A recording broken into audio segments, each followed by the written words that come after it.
সূরা ফাতিহার পরে সূরা বাকারাকে কেন ক্রমান্বয়ে সাজানো হলো? তাছাড়া তো আরো 113টি সূরা ছিল, কেন এই সূরাগুলোকে এই সূরা ফাতিহার পরে স্থান দেওয়া হলো না? এই ছোট্ট প্রশ্নটা আমার মাথার মধ্যে একটু ঘুরপাক খাচ্ছিল। তখন আমি ছোট্ট একটু অ্যানালাইসিস করে দেখলাম আসলে কি জন্য এই সূরা ফাতিহার পরে সূরা বাকারাকে ক্রমান্বয়ে সাজানো হলো। খুব ইন্টারেস্টিং একটা বিষয় হচ্ছে যে পবিত্র কোরআন মাজিদের প্রত্যেকটা সূরা তার পরবর্তী সূরার সাথে গভীর সুস্পষ্ট একটা সম্পর্ক রয়েছে। সেই জন্য এই সূরা ফাতিহার সাথে সূরা বাকারার একটা সুস্পষ্ট সম্পর্ক রয়েছে, যদিও এই সূরাটি হিজরতের পরে নাজিল হয়েছে।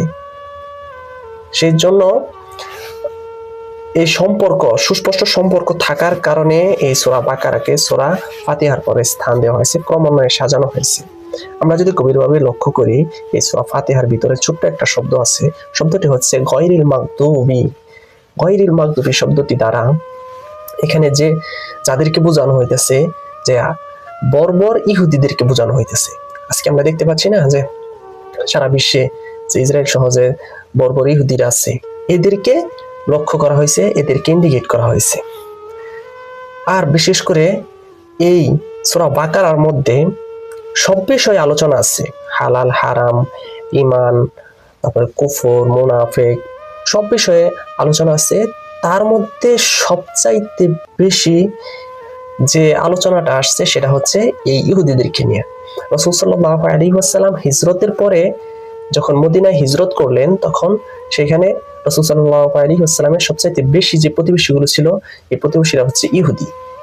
সেই জন্য এই মুসলমানদের ধর্মীয় যে কৃষ্টি কালচার গুলো কিভাবে মুসলমানরা পালন করবে, তারা ইহুদিদের যে কৃষ্টি কালচার তারা সেগুলো পালন করবে, তার জন্য সুস্পষ্ট আল্লাহ তাআলার পক্ষ থেকে নির্দেশনের প্রয়োজন ছিল।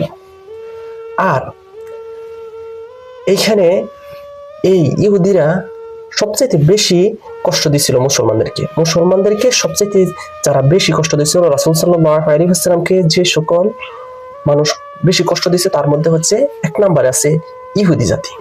সেই জন্য ইহুদি জাতিদের জন্য আল্লাহ রাসূল সাল্লাল্লাহু আলাইহি ওয়াসাল্লাম অভিশাপ করে গেছে যে তারা চিরকাল অভিশপ্ত। এই ইহুদিরা হচ্ছে সেই সকল লোক যাদেরকে আল্লাহ তাআলা আসমান থেকে খাবার খাইয়েছিল, মান্না সালওয়া খাইয়েছিল। এর জন্য ওদের মেধাটা অনেক বেশি প্রখর। তারপরেও আল্লাহ তাআলার দেওয়া খাবার খেয়ে, নিয়ামত খেয়েও আল্লাহর সাথে বার্গেটিং এ তারা বেশি লিপ্ত হয়েছে। তারা বিভিন্ন ধরনের উদ্ভট প্রশ্ন আল্লাহ তাআলার সাথে ছুড়ে দিয়েছে, আর আল্লাহ তাআলা সেগুলো খুব দৃঢ়ভাবে একের পর এক পর্যায়ক্রমে তাদেরকে কড়া জবাব দিয়ে দিয়েছে।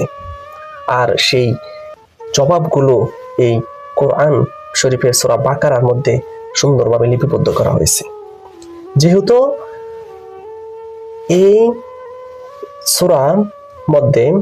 সূরা বাকারার মধ্যে ইহুদিদের কথা সবচেয়ে বেশি আসছে, আর প্রথমে সূরা ফাতিহার মধ্যে গায়রুল মাগদুবি এই শব্দটি দ্বারা বোঝানো হয়, ইন্ডিকেট করা হয়েছে যে ইহুদিদেরকে। সেই জন্য এই সূরা ফাতিহার পরে ক্রমান্বয়ে সূরা বাকারাকে স্থান দেওয়া হয়েছে। তো ধন্যবাদ সকলে। যদি ভালো লাগে আমার এই ভিডিওটি, সবাই লাইক, কমেন্ট, শেয়ার করে পাশে থাকবেন।